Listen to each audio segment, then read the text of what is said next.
Ragulapadu lift irrigation వద్ద మనం చూస్తూ ఉన్నాం. ప్రతిరోజు 8 నుంచి 10 పంపుల వరకు పనిచేస్తూ ఉన్నాయి.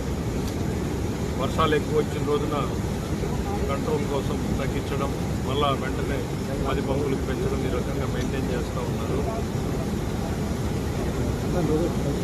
రికార్డు స్థాయిలో మొదటి సంవత్సరంలో 100 డేస్లోనే కేవలం 100 రోజులు టార్గెట్ పెట్టుకుని ఒకే దగ్గర మన ఉరవకొండ రీచ్లోనే దాదాపు 270 ఎక్స్కవేటర్లు ఒక కాంట్రాక్టర్తోనూ, దాదాపు అంతే స్థాయిలో రెండో కాంట్రాక్టర్తోనూ పనిచేయడంతో ఈరోజు హంద్రీనీవా నీటి సామర్థ్యాన్ని రెట్టింపు చేసుకోగలిగారు. ఆ తర్వాత డిస్ట్రిబ్యూటర్లు ఏం చేయాలి, పిల్లకాలువలు ఎట్లా తీసుకోవాలి, ఇవన్నీ ఉపయోగించుకోవడం జరుగుతుంది. ఇవి ఎంతో కష్టమైనా కూడా ఆర్థిక ఇబ్బందులు ఉన్నటువంటి నేపథ్యంలో మేము ఎప్పుడూ ఇది కష్టం అనుకోలేదు, ఇష్టపడి చేసినటువంటి పనిగా మేము భావిస్తున్నాం. ఈరోజు నీళ్ళని చూస్తుంటే మాకు చాలా ఆనందంగా ఉంది.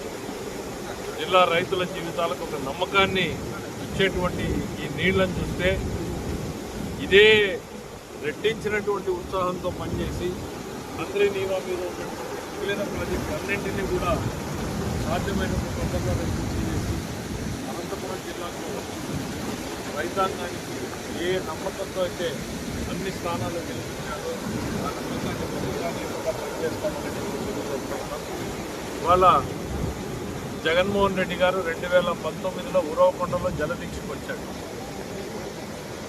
3 నెలల్లో హంద్రీనీవా పనులు ప్రారంభిస్తారు. 5 సంవత్సరాల్లో గొప్ప మన్ను దిగారు. ఇవాళ మీరు కళ్ళెదురుగా చూస్తున్నారు.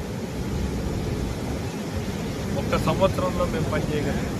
ఎందుకోనంటే మాకు మనసు ఈ రైతుల పట్ల, ఈ జిల్లా పట్ల కమిట్మెంట్ ఉంది, చిత్తశుద్ధి ఉంది. వాళ్ళు కేవలం మాటలు చెప్తే మాకు అప్పుల సంసారాన్ని వారసత్వంగా ఇచ్చినా సరే మేము ఎంతో శ్రమ కోర్చి ఈరోజు హంద్రీనీవాని పూర్తి చేశాం.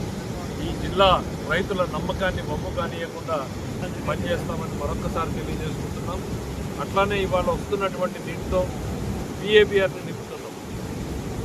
మొత్తం జిల్లాకు నీటిని తీసుకొచ్చే ప్రయత్నం, వ్యవస్థలో ఎక్కడ తక్కువైతే అక్కడ వాడుకునేటట్టు PABR తీసుకొచ్చి తుంగభద్రలో 10 TMCలు మనకు షార్టేజ్ పడుతున్నాయి.